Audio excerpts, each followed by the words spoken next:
Hello everyone, Kalam batch ಇಕನಾಮಿಯ 10ನೇ video ಇದು. ಹಿಂದಿನ ವಿಡಿಯೋದಲ್ಲಿ ನಾವು ಏನು ನೋಡಿದ್ವಿ ನೆನಪಿದೆಯಾ? ಇನ್ಇಕ್ವಾಲಿಟಿ ಬಗ್ಗೆ ನಾವು ಡಿಸ್ಕಸ್ ಮಾಡ್ತಾ ಇದ್ದೇವೆ. ಇನ್ಇಕ್ವಾಲಿಟಿಯಲ್ಲಿ ಮುಖ್ಯವಾಗಿ ಬೇರೆ ಬೇರೆ ಥಿಯರಿಗಳನ್ನು ನೋಡಿದ್ದೇವೆ. ಅದಾದಮೇಲೆ ಕಾರ್ಲ್ ಮಾರ್ಕ್ಸ್, ಆಮೇಲೆ ಮಾಡರ್ನ್ ಥಿಯರಿ ಏನು ಡಿಫ್ರೆನ್ಸ್ ಅಂತ ಅಲ್ಲಿ ಡಿಸ್ಕಸ್ ಮಾಡಿದ್ದೇವೆ. ಮಾಡರ್ನ್ ಥಿಯರಿಯಲ್ಲಿ ಒಂದು ಅಂಶ ಬರುತ್ತೆ, ವೇಜಸ್ಸು ಮತ್ತು ಪ್ರಾಫಿಟ್ಟು ಎರಡೂ ಗ್ರೋ ಆಗ್ತಾ ಇದೆ. ಆದರೂ ಯಾಕೆ ಇನ್ಇಕ್ವಾಲಿಟಿ ಜಾಸ್ತಿ ಆಗ್ತಾ ಇದೆ ಅಂತಂದರೆ ಅದಕ್ಕೆ ಕಾರಣ ಫರ್ಮ್ಸ್ಗಳು ಸರ್ವೈವ್ ಆಗ್ತಾ ಇಲ್ಲ. ಫರ್ಮ್ಸ್ಗಳು ಯಾಕೆ ಸರ್ವೈವ್ ಆಗೋದಿಲ್ಲ ಅಂತಂದರೆ ಒಂದು ಗುಡ್ ರೀಸನ್ನು, ಇನ್ನೊಂದು ಬ್ಯಾಡ್ ರೀಸನ್ನು. ಗುಡ್ ಅಂತಂದರೆ ತುಂಬ ಫರ್ಮ್ಗಳಿರುತ್ತೆ, ಅದರಲ್ಲಿ ಯಾವುದು ಒಳ್ಳೆ ಕ್ವಾಲಿಟಿ ಪ್ರಾಡಕ್ಟನ್ನು ಸರ್ವಿಸನ್ನು ಪ್ರೊವೈಡ್ ಮಾಡುತ್ತೋ ಅದು ಉಳ್ಕೊಳ್ಳುತ್ತೆ. ಉಳಿದಿದ್ದೆಲ್ಲ ಎಕ್ಸ್ಟಿಂಕ್ಟ್ ಆಗಿಬಿಡುತ್ತೆ ಅಥವಾ ಮಾಯ ಆಗಿಬಿಡುತ್ತೆ, ಮಾರ್ಕೆಟಲ್ಲಿ ಅದಕ್ಕೆ ಬೇಡಿಕೆ ಇರೋದಿಲ್ಲ. ಇನ್ನು ಬ್ಯಾಡ್ ರೀಸನ್ ಏನಂತಂದರೆ, ನೆಗೆಟಿವ್ ರೀಸನ್ನು, ಫರ್ಮ್ಸ್ಗಳು ಉಳ್ಕೊಳ್ಳೋದಕ್ಕೆ ಮುಖ್ಯವಾಗಿ ರೂಲ್ ಆಫ್ ಲಾ ಇರಬೇಕು, ಒಳ್ಳೆಯ ಗವರ್ನೆನ್ಸ್ ಇರಬೇಕು, ಆಗ ಮಾತ್ರ ಫರ್ಮ್ಸ್ಗಳು ಉಳಿಲಿಕ್ಕೆ ಸಾಧ್ಯ. ಎಂಡಲ್ಲಿ ನಾನು ಹೇಳಿದ್ದೆ, ನೆನಪಾಗ್ತಾ ಇದೆಯಾ? ವೋಕ್ಸ್ ವ್ಯಾಗನ್ ಅನ್ನುವಂಥ ಎಕ್ಸಾಂಪಲ್ ಇದೆ, ಅದನ್ನು ಡಿಸ್ಕಸ್ ಮಾಡ್ತೇನೆ ಅಂತ ಹೇಳಿದ್ದೆ ಲಾಸ್ಟ್ ವಿಡಿಯೋ ಎಂಡಲ್ಲಿ. ಸೊ ಇವತ್ತು ಅಲ್ಲಿಂದ ಸ್ಟಾರ್ಟ್ ಮಾಡೋಣ. ಮತ್ತು ಈ ವಿಡಿಯೋದಿಂದ ಮುಂದಿನ ವಿಡಿಯೋಗಳಲ್ಲಿ ನಾನು ಈ ನೋಟ್ಸ್ ಬರ್ಕೊಳ್ಳೋದ್ರ ಬಗ್ಗೆ ಅಥವಾ ನಾನು ಹಿಂದಿನ ಇವತ್ತು ಮಾಡಿರುವಂತಹ ಹಿಸ್ಟ್ರಿ, ಜಿಯೋಗ್ರಫಿ ವಿಡಿಯೋದಲ್ಲಿ ನಾನೇ ಬರಿತಾ ಇದ್ದೆ. ಹಾಗೆ ಬರಿಬೇಕಾದ್ರೆ ಕೆಲವೊಂದು ಸಾರಿ ಇಲ್ಲಿ ಪೆನ್ ಟ್ಯಾಬ್ನಲ್ಲಿ ಕೆಲವೊಂದು ಇಶ್ಯೂ ಬರ್ತಾ ಇತ್ತು.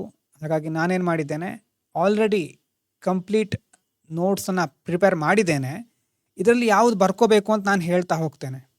ನೀವೇನು ಮಾಡಬೇಕು, ಕೇಳಿಸ್ಕೊಂಡಾದ್ಮೇಲೆ ಇಲ್ಲಿ ನೋಡಿ, ಕೆಳಗಡೆ ನಾನು ಇಂಪಾರ್ಟೆಂಟ್ ಇರೋದಕ್ಕೆ ರೆಡ್ ಮಾರ್ಕ್ ಹಾಕಿದ್ದೇನೆ. ಆಮೇಲೆ PDF ಬೇಕಾದರೂ ಸಿಗುತ್ತೆ. ಈ ಥರ ಇಲ್ಲಿ ರೆಡ್ ಮಾರ್ಕ್ ಇದೆ ನೋಡಿ, ಆ ಒಂದು ಬಾಕ್ಸನ್ನು ನೀವು ನಿಮ್ಮ ನೋಟ್ಸಲ್ಲಿ ಬರ್ಕೊಂಡಿರಬೇಕು. ನಾನು ಹೇಳಾದ್ಮೇಲೆ ವಿಡಿಯೋ ಪಾಸ್ ಮಾಡಿ ಬರ್ಕೊಂಡ್ರೂ ಓಕೆ. ಆಮೇಲೆ ನಾನು ಇದನ್ನು ಟೆಲಿಗ್ರಾಮ್ನಲ್ಲಿ ಅಪ್ಲೋಡ್ ಮಾಡ್ತೇನೆ, ಅಲ್ಲಿಂದ ಬರ್ಕೊಂಡ್ರೂ ಓಕೆ. ಅರ್ಥ ಆಗ್ತಾ ಇದೆಯಾ?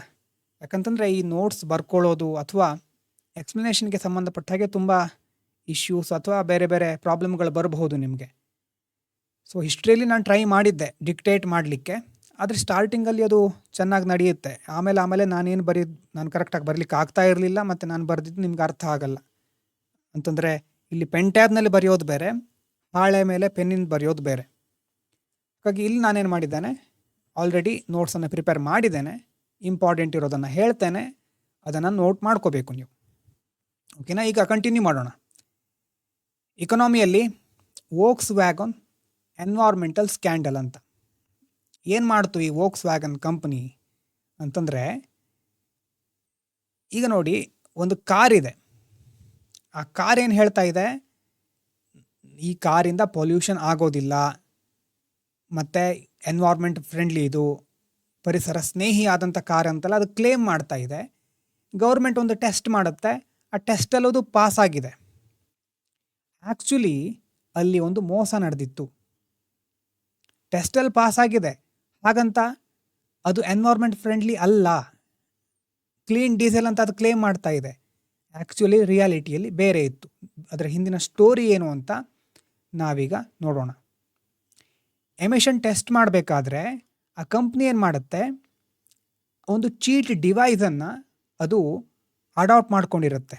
ಆ ವೋಕ್ಸ್ ವ್ಯಾಗನ್ ಕಂಪ್ನಿ ಕಾರು ಈಗ ಅದರಿಂದ ಎಷ್ಟು ಎಮಿಷನ್ ಆಗುತ್ತೆ ಅಂತ ಟೆಸ್ಟ್ ಮಾಡ್ತಾರಲ್ವ ಗೌರ್ಮೆಂಟಿಂದ. ಗೌರ್ಮೆಂಟ್ ಟೆಸ್ಟ್ ಮಾಡ್ತಾ ಇರಬೇಕಾದ್ರೆ ಒಂದು ಡಿವೈಸನ್ನು ಅದು ಅಡಾಪ್ಟ್ ಮಾಡಿಕೊಂಡು ಇನ್ಸ್ಟಾಲ್ ಮಾಡಿಕೊಂಡು ಎಮಿಷನ್ ಮಾಡ್ತಾ ಇರಬೇಕಾದ್ರೆ ಕಡಿಮೆ ತೋರಿಸ್ತಾ ಇದೆ, ಟೆಸ್ಟ್ ಮಾಡ್ತಾ ಇರಬೇಕಾದ್ರೆ ಎಮಿಷನ್ ಕಡಿಮೆ ಇದೆ ಅಂತ ಹೇಳ್ತಾ ಇದೆ. ಯಾವಾಗ ಟೆಸ್ಟ್ ಮಾಡ್ತಾರೋ ಆವಾಗ ಎಮಿಷನ್ ಕಡಿಮೆ ಇರುತ್ತೆ. ಅದೇ ಒಂದು ವೇಳೆ ನಾರ್ಮಲ್ ಡ್ರೈವಿಂಗ್ ಮಾಡಬೇಕಾದ್ರೆ ಅದು ರೋಡಿಗೆ ಇಳಿದಾಗ ಎಮಿಷನ್ ಜಾಸ್ತಿ ಆಗ್ತಾ ಇತ್ತು. ಆ ರೀತಿ ಅವರು ಒಂದು ಚೀಟ್ ಡಿವೈಸನ್ನು ಅಲ್ಲಿ ಇನ್ಸ್ಟಾಲ್ ಮಾಡಿದರು. ಇದು ವೋಕ್ಸ್ ವ್ಯಾಗನ್ ಎನ್ವೈರ್ಮೆಂಟಲ್ ಸ್ಕ್ಯಾಂಡಲ್ ಅಂತ ಕರೀತಾರೆ. ಇಲ್ಲಿಂದ ಒಂದು ಸಮಸ್ಯೆ ಕ್ರಿಯೇಟ್ ಆಗ್ತಾ ಹೋಗುತ್ತೆ. ಏನಂತಂದರೆ, ಈಗ ಒಂದು ಕಂಪ್ನಿ ಇದೆ, ಆ ಕಂಪ್ನಿ ಮೋಸ ಮಾಡ್ತಾ ಇದೆ. ಚೀಟಿಂಗ್ ಮಾಡೋದ್ರಿಂದ ಬರೀ ಎನ್ವೈರ್ಮೆಂಟಿಗೆ ಮಾತ್ರ ಹಾನಿ ಆಗ್ತಾ ಇರೋದಲ್ಲ, ಇಲ್ಲಿ ಫಾಲ್ಸ್ ಕಾಂಪಿಟೇಟಿವ್ ಅಡ್ವಾಂಟೇಜ್ ತಗೊಳ್ತಾ ಇದೆ. ಅಂತಂದರೆ ಏನು? ತಾನು ಸರಿಯಾಗಿದ್ದೇನೆ, ತಾನು ಎನ್ವೈರ್ಮೆಂಟಲ್ ಫ್ರೆಂಡ್ಲಿ ಅಂತ ಹೇಳಿ ಸೇಲ್ಸು ಪ್ರಾಫಿಟನ್ನು ಜಾಸ್ತಿ ಮಾಡ್ಕೊಳ್ಳೋದು. ತಾನು ತಪ್ಪು ಮಾಡ್ತಾ ಇದ್ರೂ ಸೇಲ್ಸು ಪ್ರಾಫಿಟನ್ನು ಜಾಸ್ತಿ ಮಾಡಿಕೊಂಡು ಉಳಿದಿರೋ ಕಾಂಪಿಟೇಟರ್ಸ್ಗಳಿಗಿಂತ ಹೆಚ್ಚಿನ ಲಾಭ ಪಡ್ಕೊಳ್ಳೋದು ಅಲ್ವಾ. ಆವಾಗ ಕಾಂಪಿಟೇಟರ್ಸ್ ಏನಿರ್ತಾರೆ ಉಳಿದಿರೋರು, ಅವರೆಲ್ಲ ಚೆನ್ನಾಗಿ ಎಮಿಷನ್ಸ್ ಟೆಸ್ಟಲ್ಲಿ ಪಾಸ್ ಆಗ್ತಾ ಇರ್ತಾರೆ, ಸರಿಯಾಗಿ ಎನ್ವೈರ್ಮೆಂಟ್ ಫ್ರೆಂಡ್ಲಿ ನಡೀತಾ ಇರ್ತಾರೆ. ಆದರೆ ಈ ಕಂಪ್ನಿ ಏನು ಮಾಡುತ್ತೆ, ಡಿಸ್ಅಡ್ವಾಂಟೇಜ್ ಮಾಡಿಬಿಡುತ್ತೆ ಅವರನ್ನು. ಇದರಿಂದ ಏನಾಗುತ್ತೆ, ಮಾರ್ಕೆಟಲ್ಲಿ ಡಿಸ್ಟಾರ್ಷನ್ ಕ್ರಿಯೇಟ್ ಆಗುತ್ತೆ. ಅಂತಂದರೆ ಬರೀ ಎನ್ವೈರ್ಮೆಂಟ್ ಇಶ್ಯೂ ಮಾತ್ರ ಅಲ್ಲ, ಫೇರ್ ಕಾಂಪಿಟೇಷನ್ಗೂ ಸಹ ಇದು ಅಫೆಕ್ಟ್ ಆಗುತ್ತೆ ಅನ್ನೋದು ನಮ್ಗೆ ಗೊತ್ತಿರಬೇಕು ಅಲ್ವಾ. ಮಾರ್ಕೆಟ್ ಡಿಸ್ಟಾರ್ಷನ್ ಆಗ್ತಾ ಇದೆ. ಕಾರ್ಪೊರೇಟ್ ಬಿಹೇವಿಯರ್ ಎಕಾನಮಿ ಅಂತ ಬರುತ್ತೆ, ಅಲ್ಲೂ ಸಹ ಇಂಥ ಕೇಸ್ ಸ್ಟಡಿಗಳು ಇಂಪಾರ್ಟೆಂಟ್. ಈ ವೋಕ್ಸ್ ವ್ಯಾಗನ್ ಕೇಸ್ ಸ್ಟಡಿಯನ್ನು ನೀವು ಎಥಿಕ್ಸು, ಎಸ್ಸೆ, ಇಕಾನಮಿ ಎಲ್ಲ ಕಡೆ ಬಳಸ್ಕೋಬಹುದು. ಇಲ್ಲಿ ಬರುವಂಥ ಇಂಪಾರ್ಟೆಂಟ್ ಪಾಯಿಂಟ್ ನಾನು ಬರ್ಕೊಳ್ಳಿ ಅಂತ ಹೇಳಿದ್ನಲ್ವ, ಇದು ಈ ಥರ ಮಾರ್ಕ್ ಮಾಡಿರ್ತೇನೆ ನೋಡಿ, ಇದು ಇಂಪಾರ್ಟೆಂಟ್ ಅಂತ. ಯಾವಾಗಲೂ ಇಕಾನಮಿಗೆ ಸಂಬಂಧಪಟ್ಟಾಗಿರಬಹುದು, ಪೊಲಿಟಿಗೆ ಮತ್ತು ಎಥಿಕ್ಸಿಗೆ ಸಂಬಂಧಪಟ್ಟ ಹಾಗೆ ಪ್ರಮುಖವಾಗಿರೋದು ರೂಲ್ ಆಫ್ ಲಾ. ಲಾ ಅಂದ ತಕ್ಷಣ ನಾವು ಪೊಲಿಟಿಗೆ ಹೋಗ್ಬಿಡ್ತೇವೆ. ಆದರೆ ಇಲ್ಲಿ ಆರ್ಥಿಕ ವ್ಯವಸ್ಥೆಯಲ್ಲೂ ಸಹ ರೂಲ್ ಆಫ್ ಲಾ ಬಹಳ ಇಂಪಾರ್ಟೆಂಟ್. ಒಂದು ದೊಡ್ಡ ಕಂಪ್ನಿ ಇರಬಹುದು, ಅದು ಆ ಕಂಪ್ನಿ ಕೂಡ ಲಾಗಿಂತ it is not above the law ಅಲ್ವಾ. ಕಾನೂನೇ ಎಲ್ಲಕ್ಕಿಂತ ಶ್ರೇಷ್ಠವಾಗಿರೋದು. ಸೊ ಅದು ಸಹ ರೂಲ್ ಆಫ್ ಲಾನ ಫಾಲೋ ಮಾಡಲೇಬೇಕು. ರೂಲ್ ಆಫ್ ಲಾ ಚೆನ್ನಾಗಿದ್ದರೆ ಕಾರ್ಪೊರೇಟ್ ಎಥಿಕ್ಸು ಚೆನ್ನಾಗಿರುತ್ತೆ. ಆವಾಗ ಫೇರ್ ಕಾಂಪಿಟೇಷನ್ ಇರುತ್ತೆ, ಎಲ್ಲ ಚೆನ್ನಾಗಿ ಕಾಂಪೀಟ್ ಮಾಡಬಹುದು ಅಲ್ವಾ. ತಮ್ಮ ಅಕೌಂಟೆಬಿಲಿಟಿ, ಟ್ರಾನ್ಸ್ಪರೆನ್ಸಿಯನ್ನು ನಾವು ಮೇಂಟೈನ್ ಮಾಡುತ್ತೆ. ಫೇರ್ ಕಾಂಪಿಟೇಷನ್ ಇದ್ದಾಗ ಕನ್ಸ್ಯೂಮರ್ಗೆ, ಎನ್ವೈರ್ಮೆಂಟಿಗೆ ಮತ್ತು ಮಾರ್ಕೆಟಿಗೆ ಒಳ್ಳೆ ರೀತಿಯಾದಂತಹ ಒಂದು ವಾತಾವರಣ ಇರುತ್ತೆ. ಮಾರ್ಕೆಟ್ ಪ್ರೊಟೆಕ್ಷನ್ ಮಾಡಬಹುದು ನಾವು ಅಲ್ವಾ. ಸೊ ಈ ರೀತಿಯಾಗಿ ಒಂದು ಕಂಪ್ನಿ ದೊಡ್ಡ ಕಂಪ್ನಿ ಇದ್ದ ಮಾತ್ರಕ್ಕೆ ಅದು ಲಾಗಿಂತ ಹೆಚ್ಚಿಂದಲ್ಲ. ಯಾವತ್ತೂ ರೂಲ್ ಆಫ್ ಲಾ ಇದ್ದಾಗ ಮಾತ್ರ ಪೊಲಿಟಿಗೂ ಇಂಪಾರ್ಟೆಂಟ್, ಅದು ಇಕನಾಮಿಗೂ important. So rule of law ಜೊತೆ ಕಾರ್ಪೊರೇಟ್ ಎಥಿಕ್ಸ್ ಎರಡೂ ಬೇಕು. ಅದ್ರ ಜೊತೆ ಫೇರ್ ಕಾಂಪಿಟೇಷನ್ ಇದ್ದಾಗ ಕನ್ಸ್ಯೂಮರು, ಎನ್ವೈರ್ಮೆಂಟು ಮತ್ತು ಮಾರ್ಕೆಟ್ ಪ್ರೊಟೆಕ್ಷನ್ ಆಗುತ್ತೆ. ಸೊ ಈ ರೀತಿ ಆ ಒಂದು ಕೇಸನ್ನು ನೋಡಿದ್ವಿ. ಏನಾಯಿತು ಹೇಳಿ ಈ ಕೇಸ್ನಲ್ಲಿ, ವೋಕ್ಸ್ ವ್ಯಾಗನ್ನಲ್ಲಿ ಅದು ಒಂದು ರೀತಿ ತಪ್ಪು ಮಾಡಿ ಅಡ್ವಾಂಟೇಜ್ ತೆಗೆದುಕೊಳ್ತಾ ಇತ್ತು. ಅದರಿಂದ ಎನ್ವೈರ್ಮೆಂಟಿಗೆ ಮಾತ್ರ ಅಲ್ಲ, ಗವರ್ನೆನ್ಸು, ರೂಲ್ ಆಫ್ ಲಾ ಮತ್ತು ಮಾರ್ಕೆಟ್ ಎಲ್ಲ ಕಡೆ ಡಿಸ್ಟಾರ್ಷನ್ ಆಗ್ತಾ ಇತ್ತು. ಸೊ ಹಾಗಾಗಿ ರೂಲ್ ಆಫ್ ಲಾ ಅನ್ನೋದು ಇಂಪಾರ್ಟೆಂಟು. ರೂಲ್ ಆಫ್ ಲಾ ಇದ್ದರೆ ಮಾತ್ರ ಕಂಪ್ನಿಗಳು ಉಳಿಯುತ್ತೆ. ನಾವು ಹೊರಟಿರೋದು ಆ ಪಾಯಿಂಟಿಂದ ಅಲ್ವಾ. ಯಾಕೆ ಫರ್ಮ್ಗಳು ಸರ್ವೈವ್ ಆಗೋದಿಲ್ಲ ಅಂತಂದರೆ, ಒಂದು ಗುಡ್ ರೀಸನ್ನು ಅಂತಂದರೆ ಒಳ್ಳೆ ಕ್ವಾಲಿಟಿ ಪ್ರಾಡಕ್ಟು ಸರ್ವಿಸ್ಗಳನ್ನು ಕೊಡೋದು. ಇನ್ನೊಂದು ಬ್ಯಾಡ್ ರೀಸನ್ನು ಅಂದರೆ ಗವರ್ನೆನ್ಸ್ ಇಲ್ಲದೆ ಇರೋದು, ರೂಲ್ ಆಫ್ ಲಾ ಇಲ್ಲದೆ ಇರೋದು. ರೂಲ್ ಆಫ್ ಲಾ ಇಲ್ಲದೆ ಇರೋದಕ್ಕೆ ಒಂದು ಎಕ್ಸಾಂಪಲ್ಲು ವೋಕ್ಸ್ ವ್ಯಾಗನ್ ಕಂಪನಿಯ ಒಂದು ಹಗರಣ. ಆ ಕಂಪನಿ ಲಾನ ಅಥವಾ ಅದನ್ನು ಕಾನೂನನ್ನು ಮುರಿಲಿಕ್ಕೆ, ಚೀಟ್ ಮಾಡಲಿಕ್ಕೆ ಒಂದು ಡಿವೈಸನ್ನು ಇನ್ಸ್ಟಾಲ್ ಮಾಡ್ಕೊಳ್ಳುತ್ತೆ. ಆಮೇಲೆ ಅದು ಗೊತ್ತಾಗುತ್ತೆ. ಸೊ ಈ ರೀತಿಯಾದಂತಹ ಕೇಸ್ ಸ್ಟಡಿಗಳನ್ನು ನಾವು ಯೂಸ್ ಮಾಡ್ಕೋಬಹುದು. ಸೊ ಈ ರೀತಿ ಎಕ್ಸಾಂಪಲ್ ನೋಡಿದ್ವಿ. ಈಗ ಇನ್ಇಕ್ವಾಲಿಟಿ, ಹೇಗೆ ಪವರ್ಟಿಯನ್ನು ನಾವು ಫಸ್ಟು ಡಿಫೈನ್ ಮಾಡಿ ಆದಮೇಲೆ ಏನು ಮಾಡಿದ್ವಿ, ಅದರ ಬಗ್ಗೆ ಬೇರೆ ಬೇರೆ ಡೈಮೆನ್ಷನ್ ನೋಡಿದ್ವಿ. ಮಲ್ಟಿ ಡೈಮೆನ್ಷನಲ್ ಪವರ್ಟಿ ಅಂತ ನೋಡಿದ್ವಿ. ಆಮೇಲೆ ಅದನ್ನು ಮೆಷರ್ ಮಾಡಲಿಕ್ಕೆ ಸ್ಟಾರ್ಟ್ ಮಾಡಿದ್ದೀವಿ ಅಲ್ವಾ. ಯಾವುದೋ ಒಂದು ವಿಷಯವನ್ನು ಮೆಷರ್ ಮಾಡಿದಾಗ ಮಾತ್ರ ನಮಗೆ ಅದರ ವ್ಯಾಪ್ತಿ ಗೊತ್ತಾಗುತ್ತೆ. ಸೊ ಇನ್ಇಕ್ವಾಲಿಟಿಯಲ್ಲೂ ಸಹ ನಾವೇನು ಮಾಡಬೇಕಾಗತ್ತೆ, ಮೆಷರ್ ಮಾಡಬೇಕು. Measures of inequality. ಈಗ ಯಾವ್ಯಾವ ರೀತಿ ಮೆಷರ್ ಮಾಡಬಹುದು? ಒಂದು ದೇಶದಲ್ಲಿ ಇನ್ಇಕ್ವಾಲಿಟಿ ಎಷ್ಟಿದೆ, ಅಸಮಾನತೆ ಎಷ್ಟಿದೆ ಅಂತ ನೋಡಲಿಕ್ಕೆ ಒಂದೇ ಮೆಷರ್ ಅಲ್ಲ, ಕನ್ಸಂಪ್ಷನ್ನು, ಯಾರ್ಯಾರು ಎಷ್ಟೆಷ್ಟು ಕನ್ಸಂಪ್ಷನ್, ಎಷ್ಟು ಉಪಭೋಗಿಸ್ತಾ ಇದ್ದಾರೆ, ಎಷ್ಟು ಖರ್ಚು ಮಾಡ್ತಾರೆ, ಮತ್ತು ಯಾರ್ಯಾರ ಇನ್ಕಮ್ ಎಷ್ಟಿದೆ, ಅವರ ಆದಾಯ ಎಷ್ಟಿದೆ, ಅವರ ವೆಲ್ತ್ ಎಷ್ಟಿದೆ, ಇದರ ಆಧಾರದ ಮೇಲೆ ನಾವೇನು ಮಾಡಬಹುದು, ಮೆಷರ್ ಮಾಡಬಹುದು. ಆದರೆ ಒಂದು ನೋಡಿ, consumption is less than income, less than wealth. ಇದರ ಅರ್ಥ ಏನು? ಸಾಮಾನ್ಯವಾಗಿ ಕನ್ಸಂಪ್ಷನಲ್ಲಿ ಇನ್ಇಕ್ವಾಲಿಟಿ ಹೆಚ್ಚು ಕಾಣಿಸೋದಿಲ್ಲ. ಇನ್ಇಕ್ವಾಲಿಟಿಗೆ ಸಂಬಂಧಪಟ್ಟ ಹಾಗೆ ಕನ್ಸಂಪ್ಷನ್ ಇನ್ಇಕ್ವಾಲಿಟಿ ಕಡಿಮೆ ಇರುತ್ತೆ. ಯಾಕೆ ಹೇಳಿ? ಕನ್ಸಂಪ್ಷನ್ ಅಂತಂದ್ರೆ ಏನು? ನಾವು ಎಷ್ಟು ಖರೀದಿ ಮಾಡ್ತೇವೆ. ಈಗ ಅಂಬಾನಿ, ಅದಾನಿ ಅವರೂ ಸಹ ದಿನಕ್ಕೆ ಮಧ್ಯಾಹ್ನ ಒಂದು ಊಟ ಮಾಡಬಹುದು, ಸಂಜೆ ಒಂದು ಊಟ ಮಾಡಬಹುದು, ಬೆಳಗ್ಗೆ ಬ್ರೇಕ್ಫಾಸ್ಟ್ ಮಾಡಬಹುದು. ಸೊ ಊಟಕ್ಕೆ ಎಷ್ಟು ಖರ್ಚು ಮಾಡ್ತಾರೆ, ಸಿಂಪಲ್ ಆಗಿ ಒಂದು ಎವರೇಜ್ ಡೇಯಲ್ಲಿ ಅಂತ ಅಂದ್ಕೊಂಡ್ರೆ 200ರಿಂದ 300 ರೂಪಾಯಿ ಇಟ್ಕೊಳ್ಳೋಣ, ನಾವು ಸಾಮಾನ್ಯವಾಗಿ ಹೇಳೋಣ. ಅವರಿಗೆ ಹೆಚ್ಚಿಂದಾದ ಸ್ಪೆಷಲ್ ಒಕೇಶನ್ಗಳಲ್ಲಿ ಜಾಸ್ತಿ ಖರ್ಚು ಮಾಡಬಹುದು, ಅಥವಾ 500 ರೂಪಾಯಿ ದೊಡ್ಡ ದೊಡ್ಡ ಸಿಟಿಗಳಲ್ಲಿ. ಸೊ ಈ 500 ರೂಪಾಯಿ ಸಾಮಾನ್ಯ ಒಬ್ಬ ಎಂಪ್ಲಾಯಿ ಬೆಂಗಳೂರಿನಲ್ಲೂ ಖರ್ಚು ಮಾಡಬಹುದು ಪ್ರತಿದಿನ ಅಲ್ವಾ. ಸೊ ದೊಡ್ಡ ದೊಡ್ಡ ವ್ಯಕ್ತಿಗಳು ಮತ್ತು ಸಾಮಾನ್ಯ ವರ್ಗದವರು ಬೇಸಿಕ್ ನೆಸೆಸಿಟಿಗೆ ಖರ್ಚು ಮಾಡಲೇಬೇಕು. ಸೊ ಅಲ್ಲೇನಾಗುತ್ತೆ, ಕನ್ಸಂಪ್ಷನ್ ನೋಡಿದಾಗ ಒಂದೇ ರೀತಿ ಖರ್ಚು ಮಾಡ್ತಾ ಇರಬಹುದು. ಒಂದು ಹೋಟೆಲಿಗೆ ಹೋದರೆ ಒಂದು ಊಟಕ್ಕೆ 150 ರೂಪಾಯಿ ಅಂತ ಇಟ್ಕೊಳ್ಳೋಣ. ಅಂಬಾನಿ ಹೋದರೂ 150 ರೂಪಾಯಿ, ಬಡವರ್ಗದವನು ಹೋದರೂ 150 ರೂಪಾಯಿ. ಊಟ ಇಬ್ಬರು ಮಾಡ್ತಾರೆ. ಕನ್ಸಂಪ್ಷನ್ ಲೆವೆಲಿಂದ ನೋಡಿದ್ರೆ ಇಬ್ಬರು ಒಂದೇ, ಇಬ್ಬರು ಊಟಕ್ಕೆ ಅಷ್ಟೇ ಖರ್ಚು ಮಾಡಿದ್ದಾರೆ ಅವತ್ತು.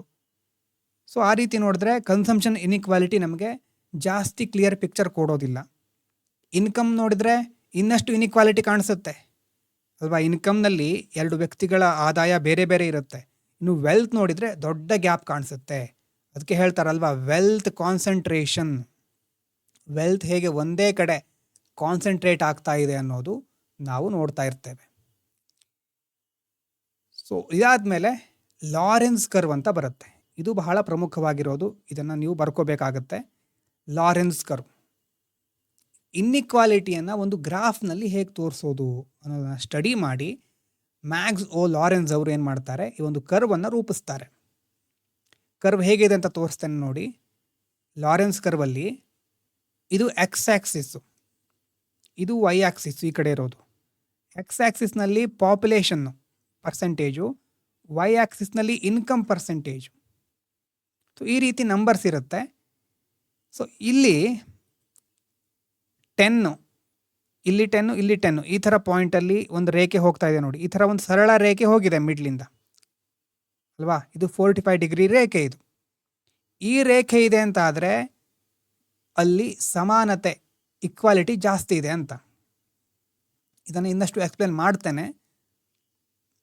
ಈಗ ಪಾಪ್ಯುಲೇಷನ್ನು 10% ಪಾಪ್ಯುಲೇಷನ್ ಹತ್ರ 10% ಇನ್ಕಮ್ ಇದೆ ಅಂದರೆ ಅದರ ಅರ್ಥ ಏನು? ಹೌದು, ಕರೆಕ್ಟ್ ಆಗಿದೆ.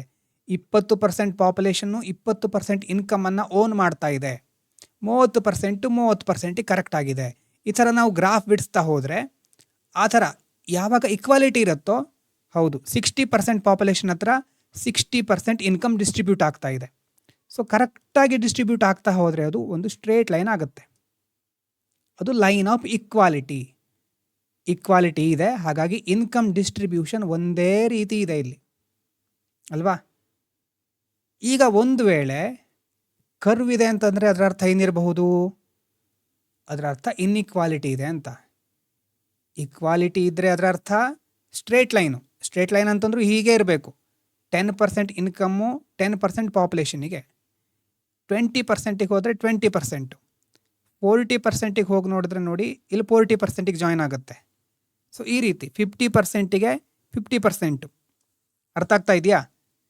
ಸೊ ಇಕ್ವಾಲಿಟಿ ಅಂತಂದರೆ 45 ಡಿಗ್ರಿ ಸ್ಟ್ರೇಟ್ ಲೈನು. ಆದರೆ ಈ ಕರ್ವ್ ಇದೆಯಲ್ವಾ, ಇದು ರೆಪ್ರೆಸೆಂಟ್ ಮಾಡೋದೇನು? ಇಷ್ಟು ಇನ್ಇಕ್ವಾಲಿಟಿ ಇದೆ ನೋಡಿ. 30% ಪಾಪ್ಯುಲೇಷನ್ ಹತ್ರ ಎಷ್ಟಿದೆ? 10%ಗಿಂತ ಕಡಿಮೆ ಇನ್ಕಮ್ ಡಿಸ್ಟ್ರಿಬ್ಯೂಷನ್ ಆಗ್ತಾ ಇದೆ ಇಲ್ಲಿ ನೋಡಿ.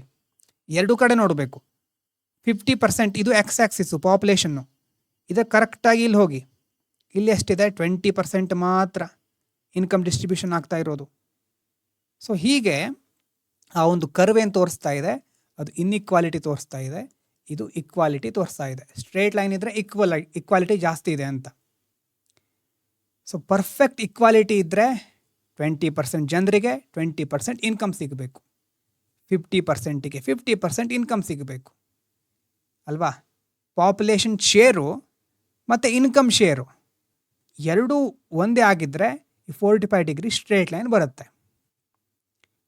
ಅದನ್ನು ಲೈನ್ ಆಫ್ ಅಬ್ಸಲ್ಯೂಟ್ ಇಕ್ವಾಲಿಟಿ ಅಂತ ಕರೀತಾರೆ, ಅಥವಾ ಲೈನ್ ಆಫ್ ಇಕ್ವಾಲಿಟಿ ಅಂತ ಕರೀತಾರೆ. ಅರ್ಥ ಆಗ್ತಾ ಇದೆಯಾ? ಅದೇ ರಿಯಲ್ ವರ್ಲ್ಡಲ್ಲಿ ಪರ್ಫೆಕ್ಟ್ ಇಕ್ವಾಲಿಟಿ ಇರೋದಿಲ್ಲ ಅಲ್ವಾ. ರಿಯಲ್ ವರ್ಲ್ಡಲ್ಲಿ ನಾವು ಪರ್ಫೆಕ್ಟ್ ಇಕ್ವಾಲಿಟಿ ಎಕ್ಸ್ಪೆಕ್ಟ್ ಮಾಡಲಿಕ್ಕೆ ಆಗೋದೇ ಇಲ್ಲ. ಹಾಗಾಗಿ ಆ್ಯಕ್ಚುಯಲ್ ಇನ್ಕಮ್ ಡಿಸ್ಟ್ರಿಬ್ಯೂಷನ್ ನಾವು ಈ ಗ್ರಾಫಲ್ಲಿ ತೋರಿಸ್ತಾ ಇರಬೇಕಾದ್ರೆ ಏನಾಗುತ್ತೆ, ಕರ್ವ್ಡ್ ಲೈನ್ ಸಿಗುತ್ತೆ. ಈ ಥರ ಕರ್ವ್ ಬರೋದು ಯಾಕೆ? ಆ್ಯಕ್ಚುಯಲ್ ಇನ್ಕಮ್ ಡಿಸ್ಟ್ರಿಬ್ಯೂಷನ್ ಅದು ತೋರಿಸ್ತಾ ಇರೋದು. ಸೊ ಇಲ್ಲಿಂದ ಎಷ್ಟು ದೂರ ಹೋಗಿದೆಯೋ ಅಷ್ಟು ಇನ್ಇಕ್ವಾಲಿಟಿ ಹೆಚ್ಚಿದೆ ಅಂತ. ಅರ್ಥ ಆಗಿರಬಹುದು, ಪದೇ ಪದೇ ಹೇಳ್ತಾ ಇದ್ದೇನೆ ಅದನ್ನೇ. ಓಕೆನಾ? ಸೊ ಲಾರೆನ್ಸ್ ಕರ್ವ್ ಮುಖ್ಯವಾಗಿ ಎಕ್ಸ್ ಆಕ್ಸಿಸ್ನಲ್ಲಿ ಪಾಪ್ಯುಲೇಷನ್ ಇರುತ್ತೆ, ವೈ ಆಕ್ಸಿಸ್ನಲ್ಲಿ ಇನ್ಕಮ್ ಇರುತ್ತೆ. 45 ಡಿಗ್ರಿ ಲೈನ್ ಅಂತಂದರೆ ಅಬ್ಸಲ್ಯೂಟ್ ಇಕ್ವಾಲಿಟಿ, ಕರ್ವ್ಡ್ ಲೈನ್ ಅಂತಂದರೆ ಆ್ಯಕ್ಚುಯಲ್ ಡಿಸ್ಟ್ರಿಬ್ಯೂಷನ್. ಸೊ ಇದು ಮೊದಲೇ ಹೇಳಿದಾಗೆ 20% ಇದ್ದರೆ 20% ಇನ್ಕಮ್. ಅಬ್ಸಲ್ಯೂಟ್ ಇಕ್ವಾಲಿಟಿ ಹೀಗಿರುತ್ತೆ ನೋಡಿ. ಇದು ಇಂಪಾರ್ಟೆಂಟು, ಇದನ್ನು ಬರ್ಕೋಬೇಕು. ರಿಯಲ್ ವರ್ಲ್ಡಲ್ಲಿ income distribution is not equal ಅಲ್ಲ, ಒಂದೇ ರೀತಿ ಇರೋದಿಲ್ಲ. ಸೊ ಹಾಗಾಗಿ ಲಾರೆನ್ಸ್ ಕರ್ವಲ್ಲಿ ಮುಖ್ಯವಾಗಿ ನಾವು ಅದನ್ನು ನೋಡಬಹುದು. ಎಷ್ಟು ಕರ್ವ್ ಇದೆಯೋ, ಎಷ್ಟು ಯಾವ ರೀತಿ ಕರ್ವ್ ಇದೆಯೋ ಈ ಥರ ಇದರಲ್ಲಿ ಇದು ಸ್ಟ್ರೇಟ್ ಲೈನು ಅಂತ ಅಂದ್ಕೊಂಡ್ರೆ ಎಷ್ಟು ಕರ್ವ್ ಇದೆಯೋ ಅಷ್ಟು ಇನ್ಇಕ್ವಾಲಿಟಿ ಜಾಸ್ತಿ ಇದೆ ಅಂತ. More curvature that means more inequality. ಇನ್ನು curve close to 45 degree line ಒಂದು ವೇಳೆ ಹೀಗಿದೆ, 45 ಡಿಗ್ರಿ ಲೈನ್ ಹೀಗಿದೆ, ಕರ್ವ್ ಏನಾದರೂ ಬಹಳ ಕ್ಲೋಸ್ ಆಗಿ ಇಷ್ಟರಿಂದ ಹೋಗ್ತಾ ಇದ್ದರೆ, ಬಹಳ ಕ್ಲೋಸ್ ಆಗಿದ್ದರೆ ಇನ್ಇಕ್ವಾಲಿಟಿ ಕಡಿಮೆ ಇದೆ ಅಂತ, ಲೋವರ್ ಇನ್ಇಕ್ವಾಲಿಟಿ. ಅದೇ ಕರ್ವ್ ತುಂಬ ದೊಡ್ಡದಾಗಿದ್ದರೆ ಆವಾಗ ಅದರ ಅರ್ಥ ಏನು? ಹೈಯರ್ ಇನ್ಇಕ್ವಾಲಿಟಿ ಅಲ್ವಾ? ಸೊ ಈಗ ಇನ್ನೊಂದು ಕಾನ್ಸೆಪ್ಟ್ ಬರುತ್ತೆ. ಇನ್ನೊಂದು ಕಾನ್ಸೆಪ್ಟ್ ಯಾವುದು? ಈಗ ಲಾರೆನ್ಸ್ ಕರ್ವಲ್ಲಿ ಗ್ರಾಫಲ್ಲಿ ರಿಪ್ರೆಸೆಂಟ್ ಮಾಡಿದ್ದೀವಿ ನಾವು. ಅದೇನು ಕೊಡುತ್ತೆ? ವಿಜುವಲ್ ಪಿಕ್ಚರ್ ಕೊಡುತ್ತೆ. ಈ ಗ್ರಾಫ್ ನೋಡಿದರೆ ಓಹೋ ಇಷ್ಟೆಲ್ಲ ಇನ್ಇಕ್ವಾಲಿಟಿ ಇದೆ ಇಲ್ಲಿ ಅಂತ ನಮಗೆ ಒಂದು ಐಡಿಯಾ ಬರುತ್ತೆ. ಆದರೆ ಯಾವಾಗಲೂ ಗ್ರಾಫ್ ಯೂಸ್ ಆಗೋದಿಲ್ಲ. ಕೆಲವೊಂದು ಸಂದರ್ಭದಲ್ಲಿ ನಮಗೇನು ಬೇಕು? ನಮಗೆ ನಂಬರ್ ಬೇಕು ಅಲ್ವಾ? ನಮಗೆ ಒಂದು ನಂಬರ್ ಬೇಕಾದರೆ ಅದಕ್ಕೆ ಯೂಸ್ ಮಾಡೋದು ನಾವು ಯಾವುದು? ಗಿನಿ ಕೊಯಿಫಿಷಿಯಂಟ್ ಅಂತ. ಇದಕ್ಕೆ ಜಿನಿ ಅಂತ ಕರೀತಾರೆ ಆ್ಯಕ್ಚುಲಿ. ಜಿನಿ ಕೊಯಿಫಿಷಿಯಂಟ್ ಕೊರಾಡೋ ಜಿನಿ ಅವರು ಪ್ರಪೋಸ್ ಮಾಡಿದ್ದು. ಮುಖ್ಯವಾಗಿ ಇಲ್ಲಿ ನೋಡಿ, ಇದನ್ನು ಕರೆಕ್ಟಾಗಿ ಅಬ್ಸರ್ವ್ ಮಾಡಿ. ಈ ಗ್ರಾಫ್ನಲ್ಲಿ ಏರಿಯಾ ಎ, ಏರಿಯಾ ಬಿ ಅಂತ ಇದೆ. ಏರಿಯಾ ಎ ಯಾವುದು? ಇಕ್ವಾಲಿಟಿ ಲೈನು ಮತ್ತು ಈ ಲಾರೆನ್ಸ್ ಕರ್ವ್ ಇದು ಎರಡರ ನಡುವೆ ಇದೆಯಲ್ವಾ, ಇದು ಏರಿಯಾ ಎ. ಇದೇನು? Area A. ಅದೇ ಇನ್ನೊಂದಿದೆ ಕೆಳಗಡೆ ನೋಡಿ, ಈ ಏರಿಯಾ, ಇದಿಷ್ಟು ಏರಿಯಾ, ಇದಿಷ್ಟು ಕೆಳಗಡೆ ಈ ಲಾರೆನ್ಸ್ ಕರ್ವಿನ ಕೆಳಗಡೆ ಇದೆಯಲ್ವಾ, ಇದೇನು? ಇದು ಏರಿಯಾ ಬಿ. ಸೊ ಹೀಗಿರಬೇಕಾದ್ರೆ ನಾವೇನು ಮಾಡಬೇಕು? ನಂಬರ್ ಸಿಗಬೇಕು ಅಂತಂದರೆ ಗಿನಿ ಕೊಯಿಫಿಷಿಯಂಟ್ ಪ್ರಕಾರ ಒಂದು ಫಾರ್ಮುಲಾ ಇದೆ. ಜಿನಿ ಅವ್ರೇನು ಹೇಳೋದು? A divided by A plus B. Gini ಕೊಯಿಫಿಷಿಯಂಟಿನ ಫಾರ್ಮುಲಾ ಅದು. ಇದು ಎ, ಆ ಒಂದು ಏರಿಯಾ ಕನ್ಸಿಡರ್ ಮಾಡೋದು, divided by A plus B complete area. ಇದೆಲ್ಲ ಏರಿಯಾ ಕನ್ಸಿಡರ್ ಮಾಡೋದು. ಆ ಲೈನಿನ ಕೆಳಗಡೆ ಎಲ್ಲ ಇದೆಯಲ್ವಾ ಅದು. So A divided by A plus B ಮಾಡಿದರೆ ನಮಗೊಂದು ವ್ಯಾಲ್ಯೂ ಬರುತ್ತೆ. ಅದೇನು? ಅದು ಜಿನಿ ಕೊಯಿಫಿಷಿಯಂಟ್. ಸೊ ಜಿನಿ ಕೊಯಿಫಿಷಿಯಂಟಲ್ಲಿ ನೋಡಿ ವ್ಯಾಲ್ಯೂ ಹೇಗಿರುತ್ತೆ ಅಂತಂದರೆ 0 ಇಂದ 1 ತನಕ ಇರುತ್ತೆ. ಜಿನಿ ಫಾರ್ಮುಲಾದಲ್ಲಿ 0 ಇಂದ 1 ತನಕ ಒಂದು ವ್ಯಾಲ್ಯೂ ಬರುತ್ತೆ. ಸಾಮಾನ್ಯವಾಗಿ ಅದೆಷ್ಟಿರುತ್ತೆ? 0 to 1, 0.1, 0.2, 0.5 ಈ ಥರ ಆಗಿ 0.9 ಅದಾದಮೇಲೆ 1 ಬರುತ್ತೆ. 0 ಅಂತಂದರೆ ಅಬ್ಸಲ್ಯೂಟ್ ಇಕ್ವಾಲಿಟಿ. ಜಿನಿ ಕೊಯಿಫಿಷಿಯಂಟಲ್ಲಿ 0 ಬಂದಿದೆ ಅಂತಂದರೆ ಅಬ್ಸಲ್ಯೂಟ್ ಇಕ್ವಾಲಿಟಿ. 1 ಬಂದಿದೆ ಅಂತಂದರೆ ಅಬ್ಸಲ್ಯೂಟ್ ಇನ್ಇಕ್ವಾಲಿಟಿ. ಅರ್ಥ ಆಗ್ತಾ ಇದೆಯಾ?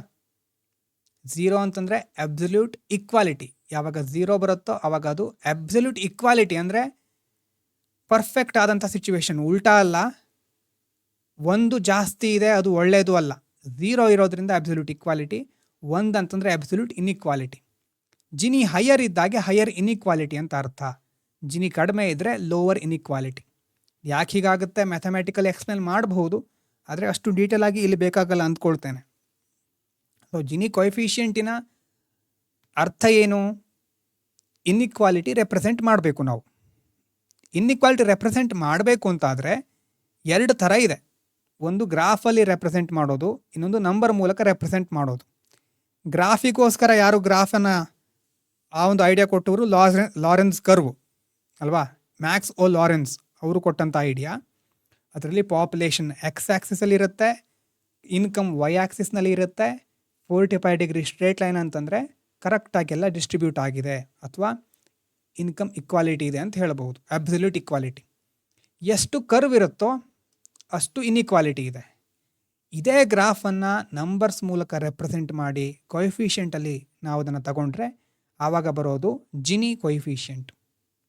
ಅವರೇನು ಹೇಳ್ತಾರೆ, ಈ ಗ್ರಾಫ್ನಲ್ಲಿ ಏರಿಯಾ ಎ ಇದು ಅಂದರೆ ಈಕ್ವಾಲಿಟಿ ಲೈನು ಮತ್ತು ಲಾರೆನ್ಸ್ ಕರ್ವ್ ನಡುವಿನ ಒಂದು area. Area B Lorenz curve ಕೆಳಗಡೆ ಇರೋದು ಇದಿಷ್ಟು. ಎರಡು ಏರಿಯಾ ಕನ್ಸಿಡರ್ ಮಾಡಿ ಒಂದು ಫಾರ್ಮುಲಾ A/A+B ಆ ರೀತಿ ಮಾಡಿ ಅದರ ವ್ಯಾಲ್ಯೂ ಎಷ್ಟು ಬರುತ್ತೆ ಅಂತ ನೋಡ್ತಾರೆ. ನೋಡಿಕೊಂಡು 0 ಇದ್ದರೆ ಅಬ್ಸಲ್ಯೂಟ್ ಇಕ್ವಾಲಿಟಿ, 1 ಇದ್ದರೆ ಅಬ್ಸಲ್ಯೂಟ್ ಇನ್ಇಕ್ವಾಲಿಟಿ, ಜಾಸ್ತಿ ಜಿನಿ ಇದ್ದರೆ ಹೈಯರ್ ಇನ್ಇಕ್ವಾಲಿಟಿ, ಲೋವರ್ ಜಿನಿ ಇದ್ದರೆ ಲೋವರ್ ಇನ್ಇಕ್ವಾಲಿಟಿ. ಈಗ ಕೆಲವೊಂದು ದೇಶ ನೀವು ಕನ್ಸಿಡರ್ ಮಾಡಿದರೆ, ಈಗ ಬ್ರೆಜಿಲ್ ಇರಬಹುದು ಅಥವಾ ಒಂದು ಕಂಟ್ರಿದು ಜಿನಿ, ಬ್ರೆಜಿಲಿಂದು ಜಿನಿ ಎಷ್ಟಿದೆ, ಜಿನಿ 0.55 ಇದೆ. ಕ್ರೊಯೇಷಿಯಾದು 0.29 ಇದೆ ಅಲ್ವಾ. ಈಗ 0.55 ಈ ಕಡೆ ನೋಡಿ, ಇಲ್ಲಿ ನೋಡಿ, ಆ್ಯಂಡ್ 0.29. ಸೊ ಇದರಲ್ಲಿ ಹೆಚ್ಚು ಇಕ್ವಾಲಿಟಿ ಯಾವ ದೇಶದಲ್ಲಿ ಇರಬಹುದು? ಹೈಯರ್ ಜಿನಿ ಅಂತಂದರೆ higher inequality. Higher Gini means higher inequality. Higher inequality means lower equality ಅಲ್ವಾ. ಹೆಚ್ಚು ಇನ್ಇಕ್ವಾಲಿಟಿ ಇದೆ ಅಂತಂದರೆ ಅದರ ಅರ್ಥ ಏನು? ಕಡಿಮೆ ಸಮಾನತೆ ಇದೆ, ಇಕ್ವಾಲಿಟಿ ಕಡಿಮೆ ಇದೆ. ಕ್ರೊಯೇಷಿಯಾದು ಜಿನಿ ಕಡಿಮೆ ಇದೆ, ಅದರ ಅರ್ಥ ಲೋವರ್ ಇನ್ಇಕ್ವಾಲಿಟಿ, ಹೆಚ್ಚು ಇಕ್ವಾಲಿಟಿ. ಈಸಿ ಇದೆ, ನಿಧಾನವಾಗಿ ಓದಬೇಕು ಅಷ್ಟೆ. ಅರ್ಥ ಆಗ್ತಾ ಇದೆಯಾ? ಈ ಇದೆ ಅಸಮಾನತೆಯನ್ನು ನಾವು ವ್ಯಕ್ತಪಡಿಸ್ತಾ ಇದ್ದೇವೆ ಒಂದಲ್ಲ ಒಂದು ರೂಪದಲ್ಲಿ. ಅದಕ್ಕೆ ಸಂಬಂಧಪಟ್ಟ ಹಾಗೆ ಎರಡು ಫಾರ್ಮುಲಾ, ಎರಡು ರೆಪ್ರೆಸೆಂಟೇಷನ್ ಅಷ್ಟೆ. ಇನ್ನು ಭಾರತದ ಜಿನಿ ಎಷ್ಟಿದೆ ಹಾಗಾದರೆ? 0.25 ಅಂತ ಹೇಳ್ತಾರೆ. ಅಂದರೆ ಕೆಲವೊಂದು ಮಾಹಿತಿ ಪ್ರಕಾರ ಮುಖ್ಯವಾಗಿ Bharat 4th most equal country. ಹಾಗಾದರೆ ಒಂದು ಆಸ್ಪಿರೆಂಟ್ ಆಗಿ ಅಥವಾ ಒಂದು ಅಧಿಕಾರಿ ಆಗ್ಲಿಕ್ಕೆ ಹೊರಟಿರೋರು ಭಾರತ ಹಾಗಾದರೆ 4th ಮೋಸ್ಟ್ ಈಕ್ವಲ್ ಕಂಟ್ರಿ ಅಂದರೆ ನಿಮಗೆ ನಂಬಿಕೆ ಬರುತ್ತಾ ಅಲ್ವಾ? Should we accept this directly ಅಂತ ಪ್ರಶ್ನೆ ಬರುತ್ತೆ. ಇದನ್ನು ಡೈರೆಕ್ಟಾಗಿ ಒಪ್ಕೋಬೇಕಾ? ಹಾಗಾದರೆ ಭಾರತದಲ್ಲಿ ಅಸಮಾನತೆ ಇಷ್ಟೆಲ್ಲ ಇದೆ, ನಾವು ಹೇಗೆ 4th ಮೋಸ್ಟ್ ಈಕ್ವಲ್ ಕಂಟ್ರಿ ಆಗಬಹುದು? ಇನ್ಇಕ್ವಾಲಿಟಿ ಇಷ್ಟೆಲ್ಲ ಕಣ್ಣು ಮುಂದೆ ಕಾಣಿಸ್ತಾ ಇದೆ ಅಂತ ಕೆಲವರು ಹೇಳ್ಬೋದು. ಆದರೆ ನೋಡಿ, ಯಾವ ಆಧಾರದ ಮೇಲೆ ಇದನ್ನು ಕ್ಯಾಲ್ಕುಲೇಟ್ ಮಾಡಿದ್ದಾರೆ ಅಂತ ನೋಡಬೇಕು ಅಲ್ವಾ. What is being measured? Measure ಮಾಡಿರೋದೇನು ಅವರು? ಕನ್ಸಂಪ್ಷನ್. ಅರ್ಥ ಆಗ್ತಾ ಇದೆಯಾ? ಕನ್ಸಂಪ್ಷನ್ ಅಂತಂದ್ರೆ ಆವಾಗಲೇ ಹೇಳಿದ ಹಾಗೆ ಕ್ರೂಷಿಯಲ್ ಪಾಯಿಂಟ್ ಅದು. ಇನ್ಇಕ್ವಾಲಿಟಿಯನ್ನು ಯಾವ ಡಾಟಾ ಆದಮೇಲೆ ಕ್ಯಾಲ್ಕುಲೇಟ್ ಮಾಡಿದ್ದಾರೆ? Consumption available survey data. Consumption expenditure data ಇದ್ದರೆ ಅದರಿಂದ ಬಂದಂಥ ಜಿನಿಯನ್ನು ನಾವು ಇನ್ಕಮ್ಮಿಗೆ ಅಥವಾ ವೆಲ್ತಿಗೆ ಇಕ್ವೇಟ್ ಮಾಡಬಾರ್ದು. ಇನ್ಕಮಿಗೆ ಸಂಬಂಧಪಟ್ಟ ಹಾಗೆ ಡೈರೆಕ್ಟ್ ಡೇಟಾ ನಮಗೆ ಜಾಸ್ತಿ ಸಿಕ್ಕಲ್ಲ. ವೆಲ್ತಿಗೆ ಸಂಬಂಧಪಟ್ಟ ಹಾಗೂ ಡಿಫ್ರೆಂಟ್ ಡೇಟಾ ಇರುತ್ತೆ, ಡಿಸ್ಟಾರ್ಷನ್ ಮಾಡ್ತಾರೆ, ಲಿಮಿಟೆಡ್ ಡೇಟಾ ಇದೆ. ನಮಗೆ ಹೆಚ್ಚು ಸಿಕ್ಕಿರೋದು ಕನ್ಸಂಪ್ಷನ್ ಡೇಟಾ. ಆದರೆ ಕನ್ಸಂಪ್ಷನ್ ಡೇಟಾ ಬೇರೆ, ಇನ್ಕಮ್ ಡೇಟಾ ಬೇರೆ, ವೆಲ್ತ್ ಬೇರೆ. ಸಿಕ್ಕಿರೋದು ಕನ್ಸಂಪ್ಷನ್ ಡೇಟಾ ಆಗಿರೋದ್ರಿಂದ ಅದರ ಆಧಾರದ ಮೇಲೆ ನಾವು 4th ಮೋಸ್ಟ್ ಈಕ್ವಲ್ ಕಂಟ್ರಿ.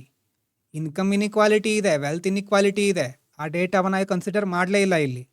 ಇಲ್ಲಿ ಕನ್ಸಿಡರ್ ಮಾಡಿರೋದು ಕನ್ಸಂಪ್ಷನ್ ಅಂದರೆ ದಿವಸಕ್ಕೆ ಎಷ್ಟು ಖರ್ಚು ಮಾಡ್ತಾ ಇದ್ದೀರಿ ಅಂತ, ಎಷ್ಟು ಉಪಭೋಗಿಸ್ತಾ ಇದ್ದೀರಿ, ನಿಮ್ಮ ಖರ್ಚು ಎಷ್ಟಿದೆ ಅಲ್ವಾ. 50,000 ರೂಪಾಯಿ ಬರುವವರು ಮತ್ತು 10,000 ರೂಪಾಯಿ ಬರುವವರು ಪ್ರತಿ ತಿಂಗಳು 8,000 ರೂಪಾಯಿ ಖರ್ಚು ಮಾಡಿರಬಹುದು. ಆ್ಯಕ್ಚುಲಿ ಅವರ ಖರ್ಚು ಒಂದೇ ಇದ್ದರೂ ಅವರ ನಡುವೆ ಎಷ್ಟೊಂದು ಅಸಮಾನತೆ ಇದೆ ಅಲ್ವಾ. ಇನ್ಕಮ್ನಲ್ಲಿ, ವೆಲ್ತ್ನಲ್ಲಿ ಎಷ್ಟು ಅಸಮಾನತೆ ಇದೆ ಅದು ಗೊತ್ತಾಗ್ತಾ ಇಲ್ಲ ನಮಗೆ. ನಮಗಿಲ್ಲಿ ಗೊತ್ತಾಗ್ತಾ ಇರೋದು ಕನ್ಸಂಪ್ಷನ್ ಮಾತ್ರ. ಸೊ ರಿಚ್ ಪೀಪಲಿಗೂ ಬೇಸಿಕ್ ನೆಸೆಸಿಟಿ ಇರುತ್ತೆ, ಪುವರ್ ಪೀಪಲಿಗೂ ಬೇಸಿಕ್ ನೆಸೆಸಿಟಿ ಇರುತ್ತೆ. ಸೊ ಅವರು ಒಂದೇ ರೀತಿ ಖರ್ಚು ಮಾಡ್ತಾ ಇರಬಹುದು. ರಿಚ್ ಪೀಪಲ್ ಏನು ಮಾಡಿರಬಹುದು? ಸೇವಿಂಗ್ಸ್ ಜಾಸ್ತಿ ಮಾಡಿ ಖರ್ಚು ಕಡಿಮೆ ಮಾಡಿರಬಹುದು. ಪುವರ್ ಪೀಪಲ್ಲು ಇರೋದನ್ನೆಲ್ಲ ಖರ್ಚು ಮಾಡ್ತಾ ಇರಬಹುದು ಅಲ್ವಾ. ದಿವಸ ಪ್ರತಿದಿನ ಬದುಕಬೇಕು. ಆವಾಗೇನಾಗುತ್ತೆ, ನಮಗೆ ಕನ್ಸಂಪ್ಷನ್ ನೋಡಿದರೆ ಒಂದೇ ಅಂತ ಅನಿಸುತ್ತೆ ಅಲ್ವಾ. ಆವಾಗ ನಾವೇನು ಕನ್ಸಿಡರ್ ಮಾಡ್ತೇವೆ? ಅವರಿಬ್ಬರು ಈಕ್ವಲ್ ಅಂತ ಕನ್ಸಿಡರ್ ಮಾಡಿಬಿಡ್ತೇವೆ ಈ ಒಂದು ಡೇಟಾ ಆಧಾರದ ಮೇಲೆ. ಸೊ ಹಾಗಾಗಿ ಕನ್ಸಂಪ್ಷನ್ ತಗೊಂಡಿರೋದ್ರಿಂದ ಇಲ್ಲಿ ವೆಲ್ತ್ ಕನ್ಸಿಡರ್ ಮಾಡ್ತಾ ಇಲ್ಲ. ವೆಲ್ತಲ್ಲಿ ರಿಚ್ ಅನ್ನೋರು ತುಂಬ ಮುಂದಿರ್ತಾರೆ ಅಥವಾ ಮೇಲಿದ್ದಾರೆ ಪೂವರ್ ಪೀಪಲ್ಗಿಂತ, ಅಲ್ಲಿ ಇನ್ಇಕ್ವಾಲಿಟಿ ಜಾಸ್ತಿ ಇದೆ. ಸೊ ಕನ್ಸಂಪ್ಷನ್ ಬೇಸ್ಡ್ ಇನ್ಇಕ್ವಾಲಿಟಿ ಬೇರೆ, ವೆಲ್ತ್ ಬೇಸ್ಡ್ ಇನ್ಇಕ್ವಾಲಿಟಿ ಬೇರೆ. ಹಾಗಾಗಿ low consumption inequality does not automatically mean low wealth inequality. ಅರ್ಥ ಆಗ್ತಾ ಇದೆಯಾ? ಕನ್ಸಂಪ್ಷನ್ ಇನ್ಇಕ್ವಾಲಿಟಿ ಕಡಿಮೆ ಇದೆ ಅಂತ ಅದರ ಅರ್ಥ ಏನು, ವೆಲ್ತ್ ಇನ್ಇಕ್ವಾಲಿಟಿ ಕಡಿಮೆ ಇದೆ ಅಂತ ಅಲ್ಲ. ಅರ್ಥ ಆಗಿರಬಹುದು ಇದು. ವೆಲ್ತ್ ಕಾನ್ಸಂಟ್ರೇಷನ್ ಅಂತಂದರೆ ಸಂಪತ್ತು ಒಂದೇ ಕಡೆ ಕ್ರೋಢೀಕರಣ ಆಗ್ತಾ ಇರೋದು. ಟಾಪ್ 1% ಹತ್ರ ಜಾಸ್ತಿ ವೆಲ್ತ್ ಇದೆ ಅಲ್ವಾ? ಹಾಗಾಗಿ ಅದರಿಂದ ಸಹ ನಮ್ಗೆ ಗೊತ್ತಾಗುತ್ತೆ ವೆಲ್ತ್ ಇನ್ಇಕ್ವಾಲಿಟಿ ನಮ್ಮ ದೇಶದಲ್ಲಿ ಜಾಸ್ತಿ ಇದೆ ಅಂತ. ಇನ್ನು ಕೆಲವೊಂದು ಮಾಹಿತಿ ಪ್ರಕಾರ ಮತ್ತೊಂದು ಇಂಪಾರ್ಟೆಂಟ್ ಡಿಸ್ಟಿಂಕ್ಷನ್ ಏನು, ಒಂದು ಸರ್ವೆ ಪ್ರಕಾರ ಏನು ಹೇಳ್ತಾರೆ, ಅರ್ಬನ್ ಇಂಡಿಯಾದಲ್ಲಿ, ನಗರಗಳಲ್ಲಿ ಒಂದು ವೇಳೆ ಅವರ ಮಂತ್ಲಿ ಕನ್ಸಂಪ್ಷನ್ನು 20,000 ಇದ್ದರೆ ಅವರು ಸಹ ಟಾಪ್ 5% ಬಂದುಬಿಡ್ತಾರಂತೆ. ಟಾಪ್ 5%ಗೆ ಸೇರುವ ಸಾಧ್ಯತೆ ಇರುತ್ತೆ. ಅಂತಂದರೆ ಅರ್ಬನ್ ಇಂಡಿಯಾದಲ್ಲಿ ಮಂತ್ಲಿ ಕನ್ಸಂಪ್ಷನ್ನು ಪ್ರತಿ ತಿಂಗಳು 20,000ದಷ್ಟಿದ್ದರೆ ಅವರು ಟಾಪ್ 5% ಪೀಪಲಲ್ಲಿ ಬರ್ತಾರೆ. ಆದರೆ ಇಲ್ಲೂ ಸಹ ನಾವು ಕನ್ಸಿಡರ್ ಮಾಡೋದೇನು, ಕನ್ಸಂಪ್ಷನ್ ನಾಟ್ ಇನ್ಕಮ್. ಪ್ರತಿ ತಿಂಗಳು 20,000 ಸ್ಯಾಲ್ರಿ ಬರೋರೆಲ್ಲ ಟಾಪ್ 5% ಅಂತ ಹೇಳ್ತಾ ಇಲ್ಲ. ಪ್ರತಿ ತಿಂಗಳು 20,000 ಖರ್ಚು ಮಾಡೋರು ಟಾಪ್ 5% ಅಂತ ಹೇಳ್ತಾ ಇದ್ದಾರೆ. ಹಾಗಾದರೆ how should growth reduce inequality ಅಲ್ವಾ? ಈಗ ನಮಗೇನು ಮುಖ್ಯವಾಗಿ ಬೇಕಾಗಿರೋದು, ಒಂದು ಪಾಲಿಸಿ ಕ್ವಶನ್ ಬರುತ್ತೆ. ದೇಶದಲ್ಲಿ ಇನ್ಇಕ್ವಾಲಿಟಿ ಇದ್ದಾಗ ಗ್ರೋತ್ ಅನ್ನೋದನ್ನು ಹೇಗೆ ನಾವು ಮುಂದೆ ತಗೊಂಡು ಬರಬೇಕು, ಆ ಗ್ರೋತ್ ಮೂಲಕ ಇನ್ಇಕ್ವಾಲಿಟಿ ಹೇಗೆ ಕಡಿಮೆ ಮಾಡಬೇಕು ಅಲ್ವಾ? ಇಲ್ಲಿ 2 ಅಪ್ರೋಚ್ ಇದೆ. ಒಂದು ಟ್ರಿಕಲ್ ಡೌನ್ ಅಪ್ರೋಚ್, ಇನ್ನೊಂದು inclusive growth approach. Trickle down ಅಂತಂದರೆ ಟಾಪ್ ಟು ಬಾಟಮ್ ಅಂತೇನು ಹೇಳ್ತೇವೆ ಅದು. ಇನ್ನೊಂದು ಇನ್ಕ್ಲೂಸಿವ್ ಗ್ರೋತ್ ಅಂತಂದರೆ ಬಾಟಮಿಂದ ಅಪ್ ತನಕ ಅಥವಾ ಬಾಟಮಿಂದ ಟಾಪ್ ತನಕ. ಟ್ರಿಕಲ್ ಡೌನ್ ಮಾಡೆಲಲ್ಲಿ ನೋಡಿ, ಟ್ರಿಕಲ್ ಡೌನ್ ಮಾಡೆಲಲ್ಲಿ ಏನಾಗುತ್ತೆ,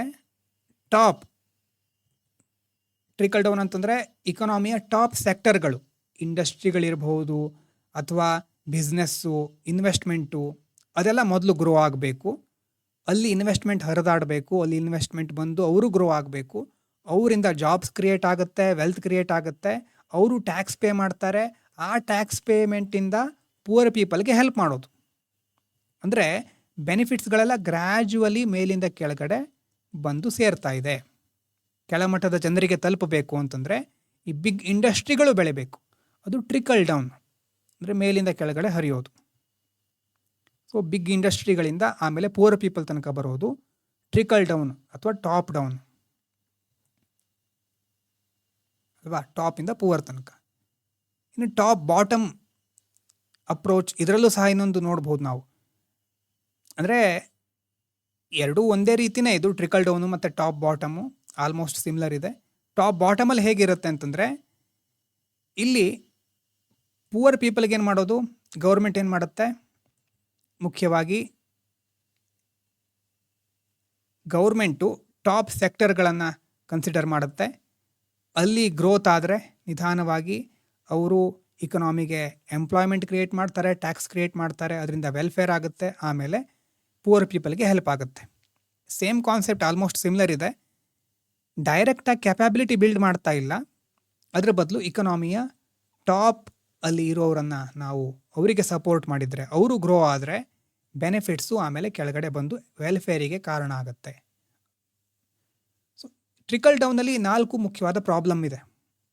ಏನು ಅಂತಂದರೆ, ಒಂದು, ಈ ಟಾಪ್ ಸೆಕ್ಟರ್ಗೆ ಸಪೋರ್ಟ್ ಕೊಟ್ಟ ತಕ್ಷಣ ಗ್ರೋತ್ ಆಗೇ ಬಿಡುತ್ತೆ ಅಂತಲ್ಲ, ಗ್ರೋತ್ ಇಸ್ ನಾಟ್ ಗ್ಯಾರಂಟೀಡ್. ಮತ್ತು ಅವರು ಟ್ಯಾಕ್ಸನ್ನು ಪೇ ಮಾಡಲೇಬೇಕು ಅಂತ ಇಲ್ಲ ಅಲ್ವಾ? ಎಷ್ಟೋ ಜನ ಟ್ಯಾಕ್ಸ್ ಅವಾಯ್ಡೆನ್ಸ್ ಅಲ್ಲ ಅಂತ ಹೇಳ್ತೇವೆ ಅಲ್ವಾ? ಟ್ಯಾಕ್ಸನ್ನ ಪೇ ಮಾಡೋದಿಲ್ಲ, tax compliance is not guaranteed. ಮತ್ತು ಆ ರೆವೆನ್ಯೂ ಬಂದರೂ ಅದು ಪೂವರ್ ಪೀಪಲ್ಗೆ ತಲುಪುತ್ತೆ ಅಂತ ಗ್ಯಾರಂಟಿ ಇಲ್ಲ. ಮತ್ತು ಪೂವರ್ ಪೀಪಲ್ಗೆ ಮನಿ ಕೊಡಬಹುದು ಹೆಚ್ಚು ಅಂತಂದರೆ, ಮನಿ ಕೊಟ್ಟ ಮಾತ್ರಕ್ಕೆ ಅವರ ಕೆಪಾಬಿಲಿಟಿ ಇನ್ಕ್ರೀಸ್ ಆಗಿದೆ ಅಂತ ಅಲ್ಲ ಅಲ್ವಾ? ಹಾಗಾಗಿ ಇದು ಮುಖ್ಯವಾಗಿ 4 ಪ್ರಾಬ್ಲಮ್ಗಳಿದೆ. ಇತ್ತೀಚೆಗೆಲ್ಲ ಇಂತಹ ಸಿದ್ಧಾಂತಗಳನ್ನು ಡೈರೆಕ್ಟಾಗಿ ಕೇಳೋದಿಲ್ಲ UPSCಯಲ್ಲಿ, ಇದರ ಅಪ್ಲಿಕೇಶನನ್ನು ಕೇಳ್ತಾರೆ. ಗೌರ್ಮೆಂಟ್ ಯಾವುದೋ ಒಂದು ಸೆಕ್ಟರಿಗೆ ಇಂತಿಷ್ಟು ಹಣವನ್ನು ಬಿಡುಗಡೆ ಮಾಡಿದೆ, ಇದರಿಂದ ಸಮಾಜದಲ್ಲಿ ಏನೇನು ಬದಲಾವಣೆಗಳು ಆಗಬಹುದು ಅಂತ ಬರುತ್ತೆ. ನೀವು ಈ ಸಿದ್ಧಾಂತಗಳನ್ನು, ಥಿಯರಿಯನ್ನು ಅಪ್ಲಿಕೇಶನ್ ಪಾರ್ಟಲ್ಲಿ ಬರೀಲಿಕ್ಕೆ ತಿಳ್ಕೋಬೇಕು. ಅಲ್ವಾ? ಪ್ರಶ್ನೆಗಳನ್ನು ನೋಡಿದರೆ ಗೊತ್ತಾಗುತ್ತೆ. ಎಜುಕೇಷನ್ ಸೆಕ್ಟರಿಗೆ ಇಷ್ಟು ಹಣವನ್ನು ಬಿಡುಗಡೆ ಮಾಡಿದ್ದಾರೆ, ಹಾಗಾಗಿ ಅದು ಇಂತಿಂಥ ಇಲಾಖೆಗಳಿಂದ ಪಾಸಾಗಿ ಆಮೇಲೆ ಸರ್ಕಾರಿ ಶಾಲೆಗಳಿಗೆ ಬಂದು ತಲುಪುತ್ತೆ. ಹಾಗಾದರೆ ಇದರಿಂದ ದೇಶದಲ್ಲಿ ಎಜುಕೇಷನ್ ಅಥವಾ ಹೆಲ್ತ್ ಕೇರ್ ಸಿಸ್ಟಮ್ ಇದಕ್ಕೆ ಬೆನಿಫಿಟ್ ಆಗ್ತಾ ಇದೆಯಾ, ಅದು ಗ್ರೋ ಆಗ್ತಾ ಇದೆಯಾ ಅಂತ ಕೇಳಿದರೆ ಹೌದು, ಸಾಧ್ಯ ಇದೆ ಅನ್ನೋದಕ್ಕೆ ಎಕ್ಸಾಂಪಲ್ಲು. ಆಮೇಲೆ ಯಾಕೆ ಕೆಲವೊಂದು ಸಮಸ್ಯೆಗಳಿದೆ ಅನ್ನೋದಕ್ಕೆ ಇಂತಹ ಇಲ್ಲಿ ಬಂದಿರೋ ಥಿಯರಿಗಳನ್ನ ಅಲ್ಲಿ ಉಪಯೋಗಿಸ್ಕೋಬೇಕು ಅಲ್ವಾ? ಮನಿ ಕೊಟ್ಟ ಮಾತ್ರಕ್ಕೆ, ಒಬ್ಬ ವಿದ್ಯಾರ್ಥಿಗೆ ಸ್ಕಾಲರ್ಶಿಪ್ ಕೊಟ್ಟ ಮಾತ್ರಕ್ಕೆ ಆ ಸ್ಕಾಲರ್ಶಿಪ್ಪು ಅವನು ಸರಿಯಾಗಿ ಉಪಯೋಗಿಸ್ತಾ ಇದ್ದಾನ ಗೊತ್ತಿಲ್ಲ. ಹಣ ಕೊಟ್ಟ ಮಾತ್ರಕ್ಕೆ ಕ್ಯಾಪಬಿಲಿಟಿ ಬಿಲ್ಡ್ ಆಗೋದಿಲ್ಲ ಅಲ್ವಾ? ಸೊ ಆ ರೀತಿಯಾದಂಥ ಎಕ್ಸಾಂಪಲ್ ಕೊಟ್ಟು ಅದನ್ನು ಅರ್ಥ ಮಾಡ್ಕೊಳ್ಬೇಕು. ಅಂತಂದರೆ ಕರೆಂಟ್ ಅಫೇರ್ಸ್ ಅದಕ್ಕೆ ಕೇಳಿ ಅಂತ ಹೇಳೋದು, ಅಥವಾ ನ್ಯೂಸ್ ಪೇಪರ್ ಓದಲಿಕ್ಕೆ ಸ್ಟಾರ್ಟ್ ಮಾಡಬೇಕು. ಹಿಂದೂ ನ್ಯೂಸ್ ಪೇಪರಲ್ಲಿ ಎಕ್ಸ್ಪ್ರೆಸ್ನಲ್ಲಿ ಕಂಪ್ಲೀಟಾಗಿ ಪೇಜೇ ಇರುತ್ತೆ, explained section, text and context section ಅಂತೆಲ್ಲ ಇರುತ್ತೆ. ಅದನ್ನು ದಯವಿಟ್ಟು ಓದಿ. ಹಿಂದೂದಲ್ಲಿ ಟೆಕ್ಸ್ಟ್ ಆ್ಯಂಡ್ ಕಾಂಟೆಕ್ಸ್ಟ್, ಆಮೇಲೆ ಎಕ್ಸ್ಪ್ರೆಸ್ಸಲ್ಲಿ ಅಲ್ಲಿ ಎಕ್ಸ್ಪ್ಲೇನ್ಡ್ ಸೆಕ್ಷನ್ ಅಂತ ಇರುತ್ತೆ, ಬಹಳ ಇಂಪಾರ್ಟೆಂಟು. ಇದು 2 ಸೆಕ್ಷನ್ಗಳಿಂದ ಮೇನ್ಸಲ್ಲಿ ಪದೇ ಪದೇ ಕ್ವಶನ್ಸ್ ಬರ್ತಾನೆ ಇರುತ್ತೆ. ಈ ವರ್ಷವೂ ಬಂದಿದೆ. ಮತ್ತು ಹಿಂದೂ ಹೈಲೈಟ್ಸ್ ವಿಕಾಸ್ ಅನ್ನೋರು ಟೆಲಿಗ್ರಾಮ್ ಚಾನಲನ್ನು ಇಟ್ಟಿದ್ದಾರೆ, ಅಲ್ಲಿ ಲಕ್ಷಾಂತರ ಜನ ಅಲ್ಲಿ ಓದ್ತಾರೆ. ಮೊದಲು ಸಹ ಟೆಲಿಗ್ರಾಮ್ನಲ್ಲಿ ಅದನ್ನು ಲಿಂಕನ್ನು ನಾನು ಶೇರ್ ಮಾಡಿದ್ದೇನೆ. ಸೊ ದಯವಿಟ್ಟು ಅದನ್ನು ನೋಡ್ಕೋತಾ ಇರಿ. ಹಿಂದೂ ಎಕ್ಸ್ಪ್ರೆಸ್ ಆರ್ಟಿಕಲ್ಗಳನ್ನೇ ಓದಿ. ಓಕೆನಾ? ನಾವು ಇಲ್ಲಿ ಏನು ನೋಡಿದ್ವಿ, ಟ್ರಿಕಲ್ ಡೌನಿಂದ ಏನೇನು ಪ್ರಾಬ್ಲಮ್ ಇದೆ ಅಂತ ನೋಡಿದ್ವಿ. ಆಮೇಲೆ ವೆಲ್ಫೇರ್ ಓನ್ಲಿ, ಕೆಲವೊಂದು ಸರಿ ಏನಾಗ್ಬಿಡುತ್ತೆ, ಒಂದು ಫಂಡಮೆಂಟಲ್ ಡಿಫ್ರೆನ್ಸ್ ಬರುತ್ತೆ. ಪೂವರ್ ಪೀಪಲ್ ಇರ್ತಾರೆ. ಪೂವರ್ ಪೀಪಲ್ ಅಂತಂದರೆ ಮುಖ್ಯವಾಗಿ ಅವ್ರ ಹತ್ರ ಹಣ ಇಲ್ಲ, ಬಡತನದಲ್ಲಿದ್ದಾರೆ. ಅವರಿಗೆ ಸರ್ಕಾರ ಒಂದು ವೇಳೆ ಮನಿಯನ್ನು ಕೊಟ್ಟರೆ ಅವರೇನಾಗ್ಬಿಡ್ತಾರೆ, ಪ್ಯಾಸಿವ್ ರೆಸಿಪಿಯೆಂಟ್ ಆಗಿಬಿಡ್ತಾರೆ. ಪ್ಯಾಸಿವ್ ರೆಸಿಪಿಯೆಂಟ್ಸ್ ಅಂತಂದರೆ ಯಾವತ್ತೂ ಸರ್ಕಾರದ ಹತ್ರ ಕೈ ಒಡ್ತಾ ಇರೋದು. ಆದರೆ ಅದು ಸರಿಯಾದ ಅಪ್ರೋಚ್ ಅಲ್ಲ. ಯಾವಾಗ ಅವರಿಗೆ ಕ್ಯಾಪಬಿಲಿಟಿ ಬರುತ್ತೋ, ಸ್ಕಿಲ್ಸ್ ಕೊಡ್ತೇವೋ, ಹೆಲ್ತು ಎಜುಕೇಷನ್ ಸಿಗುತ್ತೋ ಅವರಿಗೆ, ಆವಾಗ ಅವರು ದೇಶದ ಅಭಿವೃದ್ಧಿಗೆ ಕಾಂಟ್ರಿಬ್ಯೂಟ್ ಮಾಡಲಿಕ್ಕೆ ಸಾಧ್ಯ ಆಗುತ್ತೆ ಅಲ್ವಾ? ಇದಕ್ಕೆ ಸಂಬಂಧಪಟ್ಟ ಹಾಗೆ ಬರೋದು ಇನ್ಕ್ಲೂಸಿವ್ ಗ್ರೋತ್ ಸಹ ಇಲ್ಲಿ ಕನೆಕ್ಟ್ ಆಗುತ್ತೆ. ಅಂತಂದರೆ ಬಾಟಮಿಂದ ಟಾಪ್ ತನಕ ಹೋಗೋದು. ಫಸ್ಟ್ ಬಾಟಮ್ ಸೆಕ್ಟರ್ನಲ್ಲಿ ಇರುವವರನ್ನು ನಾವು ಸಬಲೀಕರಣಗೊಳಿಸೋದು, ಎಂಪವರ್ ಮಾಡೋದು. ನೋಡಿ, ಅದಕ್ಕೆ ಕ್ಯಾಪಬಿಲಿಟಿ, ಆಪರ್ಚುನಿಟಿ ಎರಡೂ ಬೇಕು ಅಲ್ವಾ? ನೋಡಿ, ಎರಡನ್ನೂ ಸಹ ನೋಡ್ತಾ ಹೋಗೋಣ. ಕ್ಯಾಪಬಿಲಿಟಿ ಅಪ್ರೋಚ್ ಅಂತಂದರೆ ಏನು? ಅಮರ್ತ್ಯ ಸೇನ್ ಅವರು ಆಲ್ರೆಡಿ ಹೇಳಿರೋದು, ಎಜುಕೇಷನ್ನು, ಹೆಲ್ತು, ಸ್ಕಿಲ್ಸು ಕೊಟ್ಟು ಅವರ ಸಾಮರ್ಥ್ಯವನ್ನು ವೃದ್ಧಿಸೋದು. ಆವಾಗ ಅವರಿಗೆ ಒಂದು ಎಬಿಲಿಟಿ ಅಥವಾ ಫ್ರೀಡಮ್ ಬರುತ್ತೆ. ತಾವೇನು ಮಾಡಬೇಕು, ಯಾವ್ದು ಮಾಡಿದರೆ ಒಳ್ಳೆಯದು, ಆ ಫ್ರೀಡಮ್ ಇರಬೇಕು. Freedom to take decisions of their own, choose ಅಲ್ವಾ? ಚೂಸ್ ಮಾಡಲಿಕ್ಕೆ ಸಾಧ್ಯ ಆಗಬೇಕು. ಅದು ಕ್ಯಾಪಬಿಲಿಟಿ. ಇನ್ಕ್ಲೂಸಿವ್ ಗ್ರೋತಲ್ಲಿ ಈ ಕ್ಯಾಪಬಿಲಿಟಿ ಜೊತೆ ಅವರಿಗೆ ಅವಕಾಶಗಳನ್ನು ಸೃಷ್ಟಿ ಮಾಡಿಕೊಡೋದು, ಆಪರ್ಚುನಿಟಿಗಳನ್ನು. ಅಂತಂದರೆ ರೋಡ್ಸು, ಎಲೆಕ್ಟ್ರಿಸಿಟಿ, ಇಂಟರ್ನೆಟ್ಟು, ರಿಫಾರ್ಮ್ಸು ಇದೆಲ್ಲವನ್ನು ತರಬೇಕು. ಸೊ ಕ್ಯಾಪಬಿಲಿಟಿ ಮೂಲಕ ಎಜುಕೇಷನ್ನು, ಹೆಲ್ತು, ಸ್ಕಿಲ್ಸ್ ಕೊಟ್ಟರೆ, ಆಪರ್ಚುನಿಟಿ ಮೂಲಕ ಏನು ಕೊಡೋದು, ಇನ್ಫ್ರಾಸ್ಟ್ರಕ್ಚರ್ ರಿಫಾರ್ಮ್ಸ್ಗಳನ್ನು ತರೋದು. ಅದರಿಂದ ನಿಜವಾಗಲೂ ಎಂಪ್ಲಾಯ್ಮೆಂಟ್ ಇರಬಹುದು, ಆಂಟ್ರಪ್ರನರ್ಶಿಪ್ ಇರಬಹುದು. ಆವಾಗ ಹೆಚ್ಚು ಸೃಷ್ಟಿಯಾಗುತ್ತೆ. ನಿಜವಾಗ ಆವಾಗ ದೇಶಕ್ಕೆ ಅವರು ಕೊಡುಗೆ ಕೊಡಲಿಕ್ಕೆ ಸಾಧ್ಯ ಆಗುತ್ತೆ. ಯಾವಾಗ ಪೀಪಲ್ ಕ್ಯಾಪೇಬಲ್ ಆಗ್ತಾರೋ ಪ್ರೊಡಕ್ಟಿವ್ ಆಗ್ತಾರೆ, ಉತ್ಪಾದಕತೆ ಜಾಸ್ತಿ ಆಗುತ್ತೆ, ಬಿಸ್ನೆಸ್ಗಳು ಗ್ರೋ ಆಗುತ್ತೆ, ಎಂಪ್ಲಾಯ್ಮೆಂಟ್, ಇನ್ಕಮ್ ಆಟೋಮೆಟಿಕಲಿ ಹೆಚ್ಚಾಗುತ್ತೆ. ಸೊ ಬ್ರಾಡ್ ಬೇಸ್ಡ್ ಡೆವಲಪ್ಮೆಂಟ್ ಸಾಧಿಸಬಹುದು. ಎರಡು ಅಪ್ರೋಚ್ ಗೊತ್ತಾಗ್ತಾ ಇದೆಯಾ? ಟ್ರಿಕಲ್ ಡೌನ್ ಅಂತಂದರೆ ಟಾಪ್ ಬಾಟಮ್, ಫಸ್ಟ್ ಗ್ರೋ ಆಗಬೇಕು, ಬೆನಿಫಿಟ್ಸ್ಗಳು ಮೇಲಿಂದ ಕೆಳಗಡೆ ಬರಬೇಕು. ಪ್ಯಾಸಿವ್ ರೆಸಿಪಿಯೆಂಟ್ಸ್ಗಳಾಗಿರ್ಬಹುದು ಆವಾಗ ಪೂವರ್ ಪೀಪಲ್ಲು. ಇನ್ಕ್ಲೂಸಿವ್ ಗ್ರೋತ್ ಅಂದರೆ ಬಾಟಮ್ ಟು ಟಾಪ್, ಫಸ್ಟ್ ಅವರನ್ನು ಕ್ಯಾಪೇಬಲ್ ಮಾಡೋದು, ಅದರ ಜೊತೆ ಆಪರ್ಚುನಿಟಿ ಕೊಡೋದು, ಅವರ ಪಾರ್ಟಿಸಿಪೇಷನ್ ಜಾಸ್ತಿ ಆಗುತ್ತೆ, ಆವಾಗ ಅವರು ಆ್ಯಕ್ಟಿವ್ ಕಾಂಟ್ರಿಬ್ಯೂಟರ್ಸ್ ಆಗ್ತಾರೆ. ಇಲ್ಲಿ ತನಕ ನಾವು ನೋಡಿದ್ದೇನು? ಹಾಗಾದರೆ ಇಷ್ಟೆಲ್ಲ ಹೊತ್ತು ಡಿಸ್ಕಸ್ ಮಾಡಿದ್ದೇನು? ಇನ್ಇಕ್ವಾಲಿಟಿ, ಅಸಮಾನತೆ ಇದೆ. ಯಾಕಿದೆ ಅಂತ ಅದಕ್ಕೆ ಬೇರೆ ಬೇರೆ ಸಿದ್ಧಾಂತಗಳಿದೆ. ಮಾರ್ಕ್ಸ್ ಇರಬಹುದು, ಬೇರೆ ಬೇರೆ ಥಿಯರಿಗಳನ್ನು ನೋಡಿ ಆಗಿದೆ. ಈ ಒಂದು ವಿಡಿಯೋದಲ್ಲಿ ಮೆಷರ್ ಮಾಡೋದು ಹೇಗೆ ಅದನ್ನು ಅಂತ ನೋಡ್ತಾ ಹೋದ್ವಿ. ಕನ್ಸಂಪ್ಷನ್ ಮೂಲಕ, ಇನ್ಕಮ್ ಮೂಲಕ, ವೆಲ್ತ್ ಮೂಲಕ ಮೆಷರ್ ಮಾಡಬಹುದು. ಮೆಷರ್ ಮಾಡಲಿಕ್ಕೆ ನಾವು ಲಾರೆನ್ಸ್ ಕರ್ವು, ಜಿನಿ ಕೋಎಫಿಷಿಯೆಂಟನ್ನು ಯೂಸ್ ಮಾಡ್ತೇವೆ. ಹೆಚ್ಚು ನಾವು ಯೂಸ್ ಮಾಡೋದು ಸರ್ವೆಗಳಲ್ಲಿ ಹೆಚ್ಚು ಅಕ್ಯುರೇಟ್ ಡೇಟಾ ಸಿಗೋದು ಕನ್ಸಂಪ್ಷನ್ದು ಅಲ್ವಾ. ಇನ್ಕಮ್ ಮತ್ತು ವೆಲ್ತಿನ ಡೇಟಾಗಳು ಡಿಫ್ರೆಂಟ್ ಇರುತ್ತೆ ಅಥವಾ ಸರಿಯಾದ ಡೇಟಾ ಕೊಡೋದೇ ಇಲ್ಲ ಜನರು. ಖರ್ಚಿನ ಬಗ್ಗೆ ಕೇಳಿದರೆ ಹೆಚ್ಚಿನ ಅಕ್ಯುರೇಟ್ ಡೇಟಾ ಸಿಗಬಹುದು. ಅದನ್ನು ನಾವು ಲಾರೆನ್ಸ್ ಕರ್ವ್ ಮೂಲಕ ರೆಪ್ರೆಸೆಂಟ್ ಮಾಡ್ತೇವೆ. ಈ ಥರ ಒಂದು ಗ್ರಾಫ್ ಹಾಕಿ 45 ಡಿಗ್ರಿ ಸ್ಟ್ರೇಟ್ ಲೈನ್ ಇದ್ದರೆ ಅದು ಇಕ್ವಾಲಿಟಿ. ಆ ಸ್ಟ್ರೇಟ್ ಲೈನಿಂದ ಎಷ್ಟು ಕರ್ವ್ ಹೋಗಿರುತ್ತೋ ಅಷ್ಟು ಇನ್ಇಕ್ವಾಲಿಟಿ ಜಾಸ್ತಿ ಇದೆ ಅಂತ. ಕರ್ವ್ ಕಡಿಮೆ ಇದ್ದರೆ ಇನ್ಇಕ್ವಾಲಿಟಿ ಕಡಿಮೆ ಇದೆ, ಹೆಚ್ಚು ಕರ್ವ್ ಇದ್ದರೆ ಇನ್ಇಕ್ವಾಲಿಟಿ ಜಾಸ್ತಿ ಇದೆ. ಅದು ಗ್ರಾಫ್ ರೆಪ್ರೆಸೆಂಟೇಷನ್ ಅಥವಾ ವಿಜುವಲ್ ರೆಪ್ರೆಸೆಂಟೇಷನ್ನು. ಇನ್ನು ಜಿನಿ ಕೋಎಫಿಷಿಯಂಟ್ ಅಂತಂದರೆ ಅದು ನ್ಯೂಮೆರಿಕಲ್ ರೆಪ್ರೆಸೆಂಟೇಷನು, ನಂಬರ್ ಮೂಲಕ. ಇಲ್ಲಿ ಎ ಮತ್ತು ಬಿ ಅಂತ ಎರಡು ಪಾರ್ಟ್ ಮಾಡ್ತೇವೆ. A/A+B ಅಂತ ಫಾರ್ಮುಲಾ ಅಪ್ಲೈ ಮಾಡಿ ಒಂದು ನಂಬರ್ ಬರುತ್ತೆ, ವ್ಯಾಲ್ಯೂ ಬರುತ್ತೆ. ಅದು 0 ಇಂದ 1 ತನಕ ಇರಬಹುದು. 0 ಅಂತಂದರೆ ಕಂಪ್ಲೀಟ್ ಇಕ್ವಾಲಿಟಿ, 1 ಅಂತಂದರೆ ಇನ್ಇಕ್ವಾಲಿಟಿ, ಕಂಪ್ಲೀಟ್ ಇನ್ಇಕ್ವಾಲಿಟಿ. ಭಾರತದ ಡೇಟಾ ಪ್ರಕಾರ ಜಿನಿ ಕೋಎಫಿಷಿಯಂಟ್ 0.25 ಇದೆ. ನಾವು 4th ಈಕ್ವಲ್ ಕಂಟ್ರಿ ಅಂತೆಲ್ಲ ಹೇಳಿದ್ದೇವೆ. ಆದರೆ ಆ್ಯಕ್ಚುಲಿ ನಾವು ತಗೊಂಡಿರೋ ಡೇಟಾ ಯಾವುದರ ಆಧಾರದ ಮೇಲೆ? ಕನ್ಸಂಪ್ಷನ್ ಆಧಾರದ ಮೇಲೆ. ಡೇಟಾ ಎಲ್ಲ ಕಡೆ ಒಂದೇ ರೀತಿ ಇರುತ್ತೆ ಅಂತಲ್ಲ. ಸೊ ಹಾಗಾಗಿ ಅಷ್ಟು ಮೆಷರ್ಮೆಂಟಿಗೆ ಸಂಬಂಧಪಟ್ಟಿರೋದು. ಈಗ ನಾವೇನು ಮಾಡಬಹುದು? ಪಾಲಿಸಿ ಮೇಕರ್ಸ್ ಆಗಿ ನಾವೇನು ಮಾಡಬಹುದು? ಯಾವ್ಯಾವ ಅಪ್ರೋಚನ್ನು ಫಾಲೋ ಮಾಡಬಹುದು? ಟ್ರಿಕಲ್ ಡೌನ್ ಅಪ್ರೋಚು ಮತ್ತು ಇನ್ಕ್ಲೂಸಿವ್ ಅಪ್ರೋಚ್ ಅಲ್ವಾ. ಟ್ರಿಕಲ್ ಡೌನಲ್ಲಿ ಮುಖ್ಯವಾಗಿ ಇಲ್ಲಿ ಸ್ವಲ್ಪ ಹಿಂದೆ ಮುಂದೆ ಇದೆ ಅಂತಂದರೆ ಇಲ್ಲಿ ಇಮೇಜ್ನಲ್ಲಿ. ಸೊ ಟಾಪ್ ಬಾಟಮ್ ಯಾವುದು? Trickle down. ಇನ್ಕ್ಲೂಸಿವ್ ಅಂತಂದರೆ ಬಾಟಮ್ ಟು ಟಾಪ್. ಇನ್ಕ್ಲೂಸಿವ್ನಲ್ಲಿ ಮುಖ್ಯವಾಗಿ ಕ್ಯಾಪಬಿಲಿಟಿ, ಆಪರ್ಚುನಿಟಿ ಇನ್ಕ್ರೀಸ್ ಮಾಡೋದು, ಆವಾಗ ಆ್ಯಕ್ಟಿವ್ ಕಾಂಟ್ರಿಬ್ಯೂಟರ್ಸ್ ಆಗ್ತಾರೆ. ಅದಾದಮೇಲೆ ಬ್ರಾಡ್ ಬೇಸ್ಡ್ ಗ್ರೋತ್ ಸಾಧ್ಯ ಆಗುತ್ತೆ. ಸೊ ಇವಿಷ್ಟು ನಾವಿವತ್ತು ತಿಳ್ಕೊಂಡಿರೋದು. ನಿಧಾನವಾಗಿ ಒಂದೊಂದಾಗಿ ನೋಡ್ತಾ ಹೋಗ್ತಿದ್ದೇವೆ. ಇದೆಲ್ಲ ಮೇನ್ಸಿಗೆ ಸಂಬಂಧಪಟ್ಟ ಹಾಗೆ ಮತ್ತು ಹಿಂದೂ ನ್ಯೂಸ್ ಪೇಪರ್ ಓದಬೇಕಾದ್ರೆ ಹೆಲ್ಪ್ ಆಗುವಂಥ ಕಾನ್ಸೆಪ್ಟ್. ಅಲ್ಲಿ ಕೆಲವೊಂದು ಸಾರಿ ಕರ್ವ್, ಕೋಎಫಿಷಿಯಂಟು ಅಥವಾ ಕೆಲವೊಂದು ಹೊಸ ಹೊಸ ಕೀವರ್ಡ್ಗಳು ಬರ್ತಾ ಇರಬಹುದು. ಸ್ಟಾರ್ಟಿಂಗಲ್ಲಿ ನೋಡಿದ ನೆನಪಿದೆ ಅಲ್ವಾ? ವೋಕ್ಸ್ ವ್ಯಾಗನ್ ಎನ್ವೈರ್ಮೆಂಟಲ್ ಸ್ಕ್ಯಾಂಡಲ್, ಅಲ್ಲಿಂದ ಶುರು ಮಾಡಿದ್ದು ನಾವು. ಸೊ ಏನೇನು ನೋಡಿದ್ವಿ ನೆನಪಾಗ್ತಾ ಇದೆಯಾ? ಎಸ್, ಇಷ್ಟು ಅರ್ಥ ಆಗಿರ್ಬೋದು ಅಂದ್ಕೊಳ್ತೇನೆ. ಇದರಲ್ಲಿ ಈ ಒಂದು PDF ನಿಮಗೆ ಎಲ್ಲಿ ಸಿಗುತ್ತೆ? ಟೆಲಿಗ್ರಾಮ್ನಲ್ಲಿ ನಾನು ಅಪ್ಲೋಡ್ ಮಾಡ್ತೇನೆ ಇದರ PDF-ಅನ್ನು. ಅಲ್ಲಿ ಯಾವ್ಯಾವುದು ಈ ಥರ ಮಾರ್ಕ್ ಮಾಡ್ಕೊಂಡಿದೆಯೋ ಅದು ನಿಮ್ಮ ನೋಟ್ಸಲ್ಲಿ ಇದ್ದರೆ ಒಳ್ಳೆಯದು. ಆಲ್ರೆಡಿ ಕನ್ನಡ ಇಂಗ್ಲೀಷ್ ನೋಟ್ಸ್ ಅದು ಸಪ್ರೇಟಾಗಿ ಸಿಗುತ್ತೆ.